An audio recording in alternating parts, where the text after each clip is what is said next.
Hello, everyone, and welcome back to The Rundown. I will be your host today, Craig DeLuz, coming at you from the West Coast, the left coast, behind the Iron Curtain, otherwise known as the Sierras. And today is Monday Fun Day. There we go. Hey, stop what you're doing, cause I'm about to ruin the image of me that you're used to. I look money, a king bee making honey, see? Deep state, I hope you're ready for me. Now gather round, I'm the new sheriff in town. All my people rise up and stand your ground. Now drink up all the Diet Coke you got on your shelf. So just let me introduce myself, my name is Trump D. I like my mashed potatoes lumpy.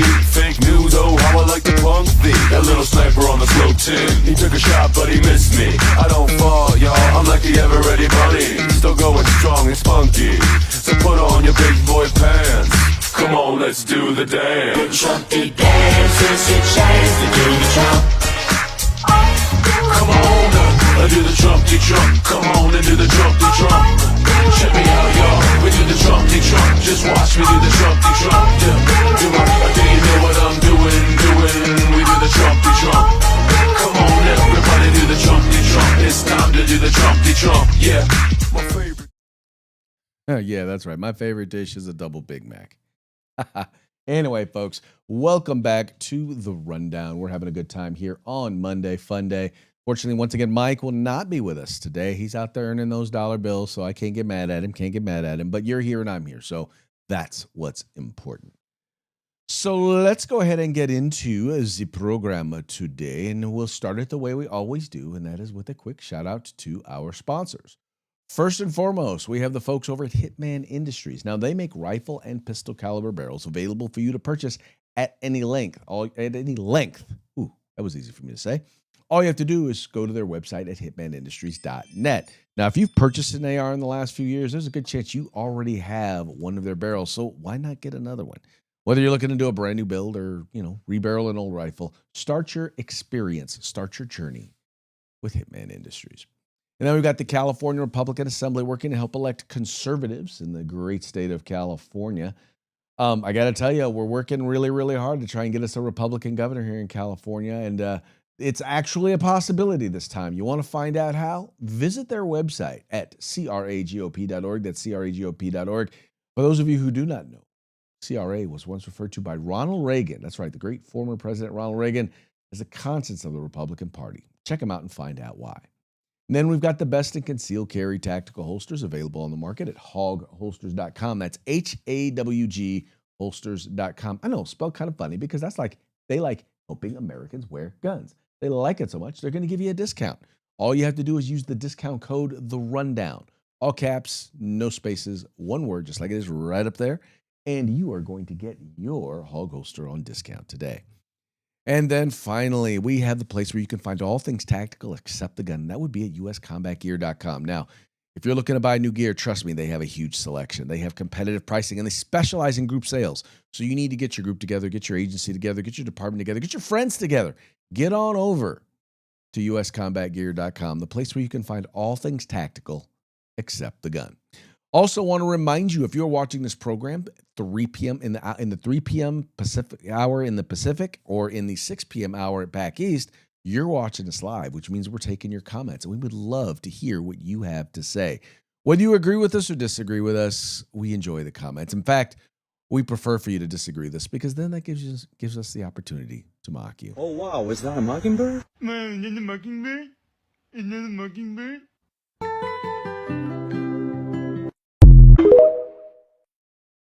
Yep, that's right. We will mock you. Okay, speaking of mocking, this was one, and I know it's probably not the biggest story. It's probably not the fanciest story, but it's definitely, in my opinion, the most absurd story that I came across today. And this has to do with a group of Democrat lawmakers who decided to come out and in support of a bill idea that I think is just, what's the word I'm looking for? It is beyond asinine. I can't really think of a better way to put it. But let me go ahead and share this little video with you, and then I'll share the article with you on the other side. Where are we? That ain't it. Did I just cover up? Don't. That I have it on here right now. All right. All right. Hold on a second. This is going to take me a quick second. I'm going to duplicate that shot. It's going to take me a quick second. I thought I had uploaded the video. Evidently, I did not upload the video, or I uploaded it and I wound up covering it up with another video, replacing it with another video. But this is basically, as is noted here, these are Democrats who are comparing the lack of paid leave for women when they are menstruating. Yeah, they're comparing that to, or they're calling it workplace violence or economic violence. Forcing a worker to choose between paying her rent or losing a day pay to recover from a grueling gynecological procedure is not a choice. It's an economic violence. That's right. They consider it to be an economic violence. This is once again a group of Democratic lawmakers, and this is I wish I could even explain why and how this I can't even figure out in my own mind what is it about this that makes them think that this makes sense. But this is a story that's over at Fox News. Here we go. Let me pull this together here.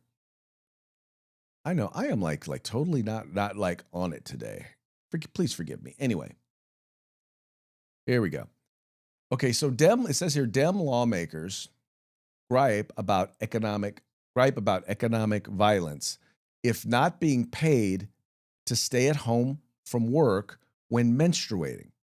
Okay, now what exactly does that mean? And don't ask me why we went to that ad, but let's go down here. Okay, it says here, Democratic lawmakers complain in late May about employers not providing paid leave for painful menstruation cycles, calling it economic violence. Quote, forcing a worker to choose between paying her rent or losing a day's pay to recover from a grueling gynecological procedure is not a choice.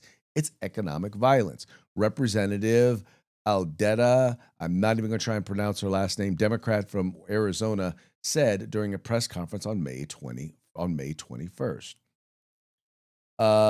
She was joined by representatives, another representative from Arizona, Rashida Tlaib from Michigan, who were backing Ansari's Reproductive Health Care Leave Act, which is part of quote HER or they call it Health Equity Rights Agenda.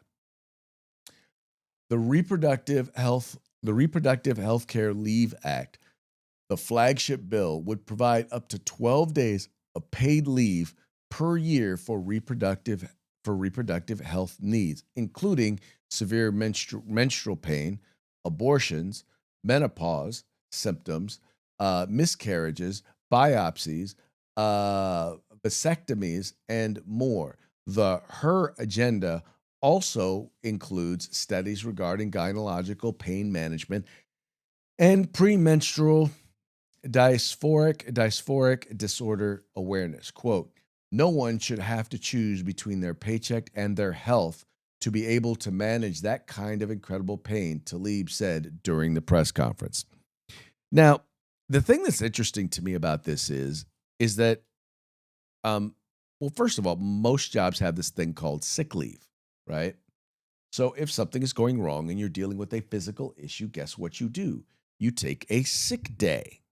If it's so bad, if your physical issue is so bad that you cannot, go to work, that's what you use a sick day for. If you go get a vasectomy and you need to take the day off, well, first of all, anyone who's ever gotten a vasectomy knows the first thing they're going to tell you is go get your vasectomy on a Friday, right? Get it scheduled on a Friday so that Saturday, so you're basically off your feet. You're doing nothing at home on, Friday afternoon, Saturday, Sunday. And generally you're up and about and you're ready to go back to work on Monday. Why would you need to get a day off? Or why would you need to get days off? Why would you need an additional 12 days for stuff that, quite frankly, all should be covered under your sick leave? This is just, it's unfortunate because this is another example of things that Are they nice? Yes. Would it be great if an employer provided these things or this time? Yes. It would be great but more importantly, it would be great if the employer could afford to offer all of this. And in some cases, we're talking about doubling up because once again, time off for stuff like this is already offered and it's called sick leave. Is that right? I mean, is that something new? I mean, am I wrong, dude? Did sick leave all of a sudden did sick leave all of a sudden become a illegal now? We don't have that anymore in the United States. We don't have sick leave.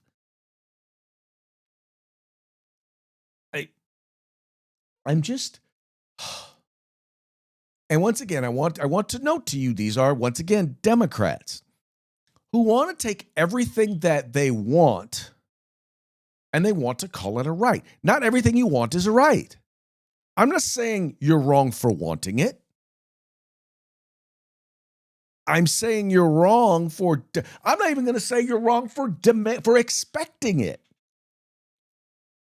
But demanding it, saying it ought to be a right, well, that is about as un-American as you could possibly get. It is about as anti-free market as you can possibly get. If there is a sure way to get people to decide that, yeah, I don't want to do business here. And once again, this is something that will never pass the United States House of Representatives. It'll never pass the Senate, in particular, never pass the Senate. But you can see people starting to institute this at the state level. I could see places like California passing something like this. I could easily see New York passing something like this, or Michigan, or Minnesota. And then they would wonder why employers are leaving. They would wonder why people are no longer investing money in their state, or the amount of money that's being invested is being reduced, why it's going down as it has been in places like California, in places like New York, and in places like Minnesota.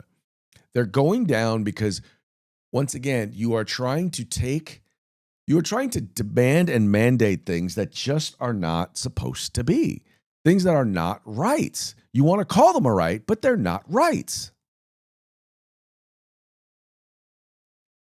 At a certain point, we have to be responsible for ourselves. Not at a certain point. First and foremost, we are responsible for ourselves. And if that's something that you want, then guess what you should do? You should go look for an employer, go look at an industry that provides those sorts of benefits. But, it's funny because it's just like people who believe, well, you know what? I grew up in New York City, or I grew up in Sacramento, or I grew up in LA or San Francisco, and I have a right to be able to afford to live where I grew up. No, you don't.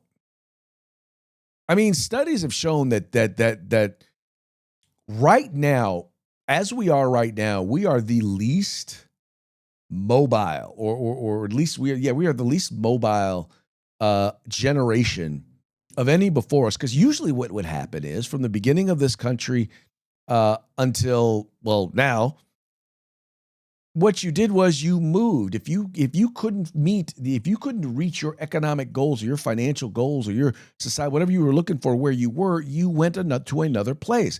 There's a reason why people settled in the New World. There's a reason why people traveled west. There's a reason why people for decades were moving to the state of California.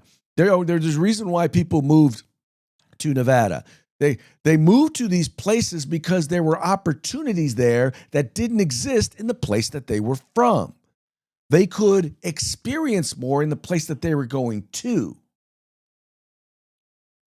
instead of demanding that the place where they are from provide those opportunities. They had this realistic understanding that you couldn't mandate those things. In fact, the more you mandated them or tried to mandate them, the less available they actually were.